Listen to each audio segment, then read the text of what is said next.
Olá, muito boa noite. Nós estamos aqui no Frente a Frente, direto dos estúdios de Brasília, com o cientista político Leonardo Barreto. Eu, José Maria Trindade, estamos tentando dar para você aí um quadro das eleições. Já falamos aqui das eleições nacionais, das pesquisas, das urnas eletrônicas, da democracia, dos discursos de cada candidato a presidente da República, da eleição de São Paulo, do Rio, de Minas e agora vamos para a Bahia, o 4º colégio eleitoral. A gente falou aqui antes que tem umas eleições tão descasadas, né? Que não tem assim, quem lidera não é o candidato do presidenciável que está na frente nas pesquisas naquele determinado estado. E esse é o caso da Bahia. Esse cenário vai se manter com a ACM Neto na frente? Você acha que tem condições de permanecer assim, professor? Ou vai mudar esse quadro porque a ACM Neto não tem ali um candidato de ponta a presidente da República? Não, a eleição na Bahia vai mudar muito, né? E vai mudar principalmente porque o candidato do PT, que é o ex-prefeito Jerônimo, ele deve ganhar muito ponto no momento em que se tornar conhecido como sendo a alternativa do partido ali. O ACM Neto está desafiando uma hegemonia, né, de 3 governos estaduais seguidos, né, do PT. Quatro mandatos, né? 2 Jacques Wagner e 2 Rui Costa, que continua que não saiu para ficar aguardando o lugar ali, né? Para ficar com a máquina 16 anos de hegemonia do PT e mais. Quando você pega a votação nacional para presidente do PT, tanto em 2014 foi a Bahia que venceu a eleição para Dilma. O pessoal diz, ela ganhou em Minas. Na verdade, ela ganhou na Bahia, porque na Bahia é que ela fez uma grande frente de votos. Chegou a colocar 8 milhões de votos de frente. E colocou o Haddad no segundo turno, em 2018.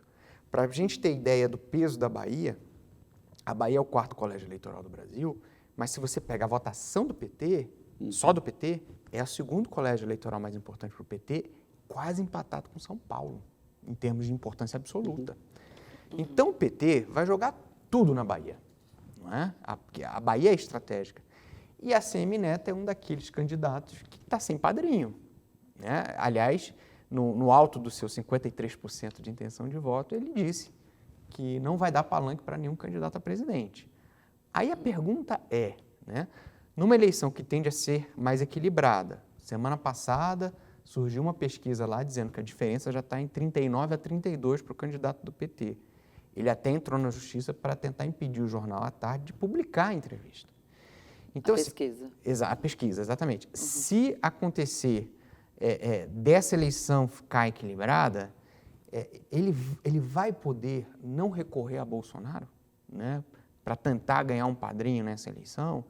E aí é muito engraçado, porque o ex-ministro João Roma, que está com 10% nas pesquisas, embora não tenha chance de ir para o segundo turno, possa se tornar um grande coringa, né, nessa eleição, mostrando que a opção do presidente Bolsonaro de ter uma candidatura própria lá foi acertada. E eles romperam, né? Romperam. João Roma e a ACM Neto. Novos adversários. E dependendo do tamanho de orgulho, eles vão ter que voltar a conversar. 10% de João Roma eu acho um feito. Não é um feito. E pode ser um 10% que pode decidir a favor de um ou de outro. Então, assim, de repente o ACM vai ter que dar um palanque ali para o Bolsonaro. Vai ter que engolir o orgulho e receber João Roma no seu palanque. Turno. E talvez até segundo turno, mas eventualmente, se ele tiver a chance de vencer no primeiro, talvez ele possa recorrer e buscar esse apoio até no primeiro turno. A Bahia e Pernambuco destoam do resto do Nordeste? Pernambuco tem a sua peculiaridade, né? Porque é um estado extremamente politizado, né? Sempre foi. Muito tradicional. Já ouvi várias explicações sobre esta característica de Pernambuco. Exato. Grandes líderes nacionais. Tanto é que ele precisou ser desmembrado durante o Brasil Colônia, porque ele dava muito problma para Portugal. Para Portugal, exatamente. Virou Sergipe, virou Alagoas. Lá o Lula esteve há alguns dias e prestou apoio, disse que o candidato dele é Danilo Cabral, mas não conseguiu tirar o PT, ou muitos petistas, do palanque de Marília Reis. Tanto que o Lula saiu, no dia seguinte já tinha gente do PT desfilando com a candidata do Solidariedade, né, que era do PT e saiu justamente para ser candidata, porque o PT foi apoiado Danilo Cabral.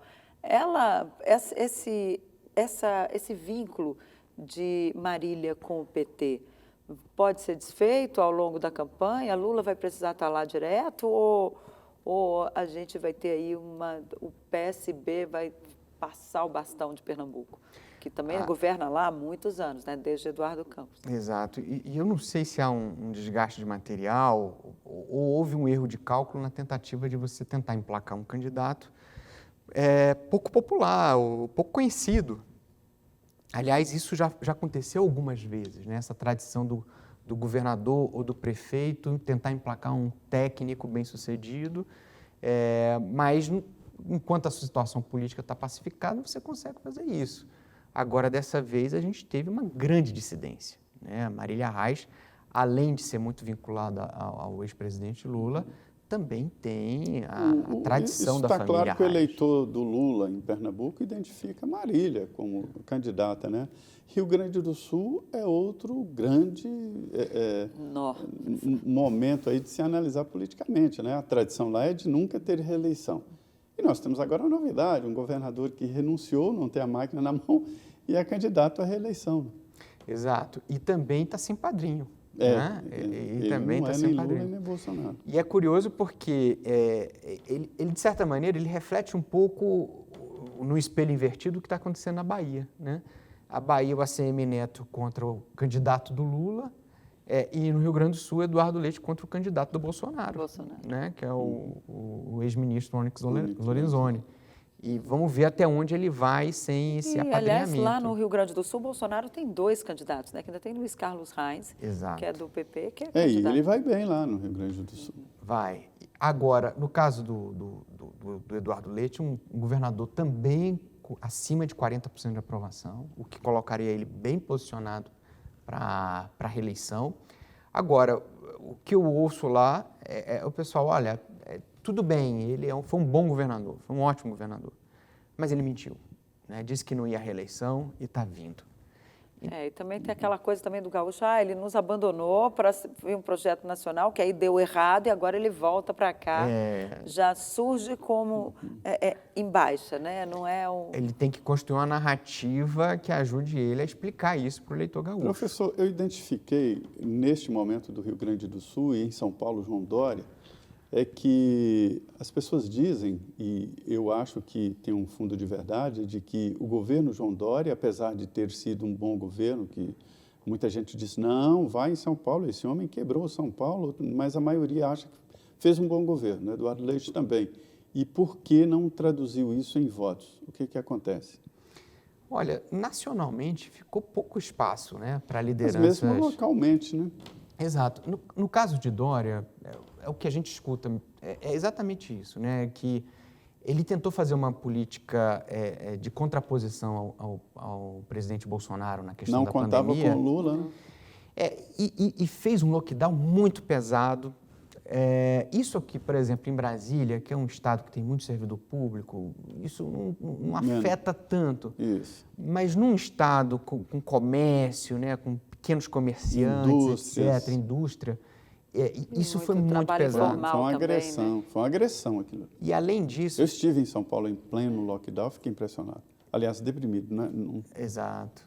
E além disso, você teve uma política de recomposição fiscal conduzida pelo ex-ministro Henrique Meirelles lá, que cancelou muitas isenções fiscais, né? Foi um governo, do ponto de vista fiscal, muito agressivo, e isso retirou muito apoio do empresariado do governador João Dória. Então, tem, assim, para esse Estado, acho que esses elementos contam bastante. E no cenário nacional, qual o papel dos empresários? Como é que o senhor está vendo aí o papel dos empresários nessa disputa?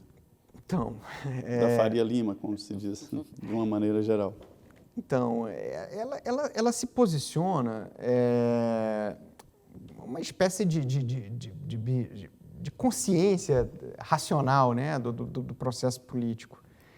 Mas eu acho que a gente está tendo uma onda internacional de crescimento de governos que a Faria Lima não vai conseguir bloquear. né? E aí por quê?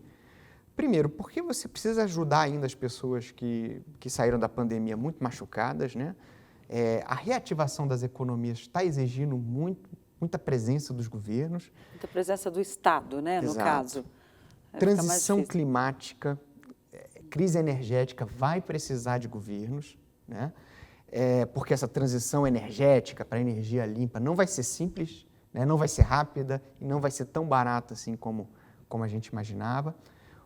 A globalização está sofrendo, né, um processo de contração, então os governos vão ter que cuidar do seu, cada um cuidando da sua do seu economia, quintal, né, no caso. tentar internalizar cadeias de produção, e isso vai exigir planejamento. E a gente vai ter uma pressão fiscal vinda disso que é muito difícil que o mercado ainda mais consiga com bloquear. a PEC emergencial. Agora, a gente vê também no Brasil um deslocamento do poder executivo para o poder judiciário, que hoje em dia controla o orçamento, é quem toma conta, né? Do legislativo, do judiciário. Ó, ato falho aqui. Não, mas é coisa verdade. Também. Alexandre Moraes. Mas também. O poder lá está grande mesmo, Denise. Também são os dois que mandam Mas no Brasil. Aí, o legislativo adquiriu o poder sobre o orçamento.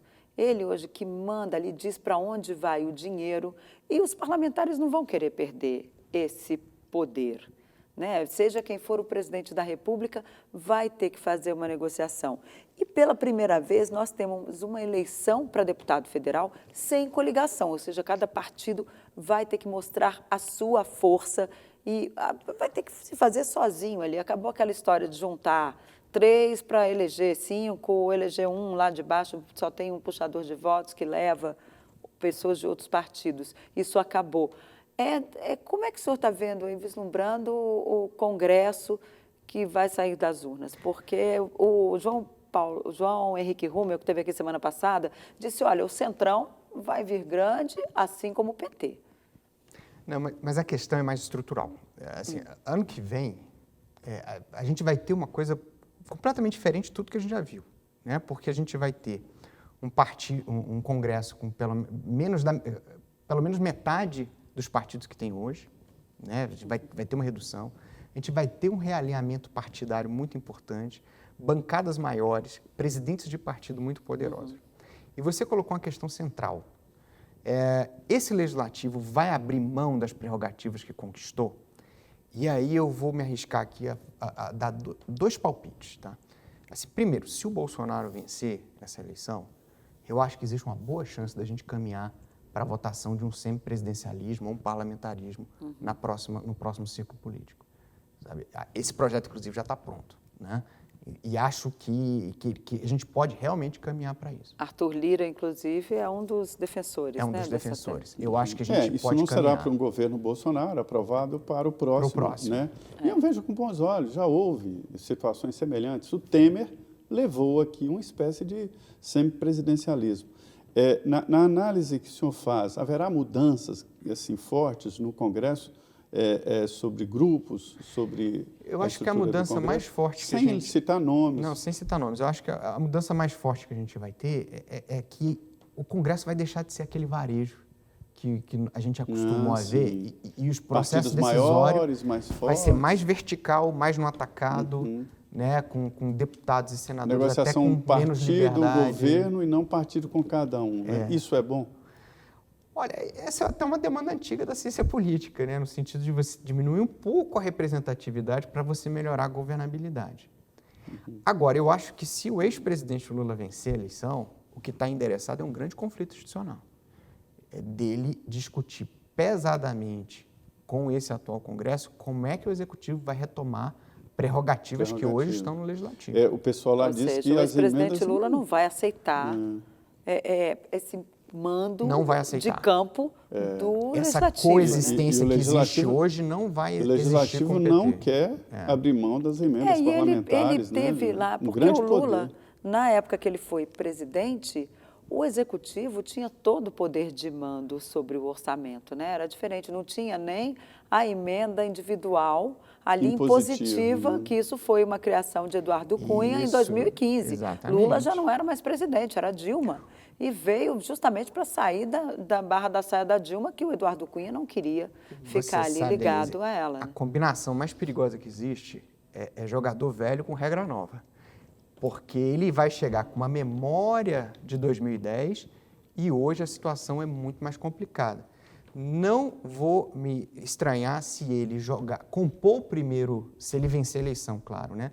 Compor o primeiro governo, a primeira rodada dos ministros, pensando em vencer a eleição para a Câmara. Eu acho que ele vai jogar nesse sentido. É um grande desafio dominar o Congresso Nacional. Olha, um programa bom, com análise importantíssima, realista, sem paixões. A gente tentou ficar aqui livre exatamente da paixão para analisar mais tecnicamente. E com isso eu sei, a gente irrita um lado, irrita outro, mas vai pelo caminho do meio, né? Professor Leonardo Barreto, muito obrigado por sua participação aqui no Frente a Frente. Eu que agradeço o convite, foi ótimo. Muito obrigado pela conversa. Minha parceira de sempre, Denise Rotenburg. Muito boa noite, Denise. Boa noite, Zé Maria. Que bom que você está de volta. Professor Barreto, muito obrigada pela sua presença. Já fica o convite para o senhor voltar ao longo desse processo eleitoral para esclarecer aqui para os nossos telespectadores, porque realmente a gente precisa, né? É bom você acompanhar de perto como é que as coisas estão se processando no cenário político. Zé, bom retorno, meu amigo. Pois é um dia importante. Eu queria dedicar esse programa a meu filho Vitor. Eu perdi um filho de 27 anos, não é fácil, jovem médico, mas a gente tem que seguir, né? E Deus nos dá força sempre, não há caminho longe de Deus. Queria dividir esta dor com todos que perderam entes queridos, que não são poucos, né? E a vida segue, e estamos aí. Muito obrigado, muito boa noite.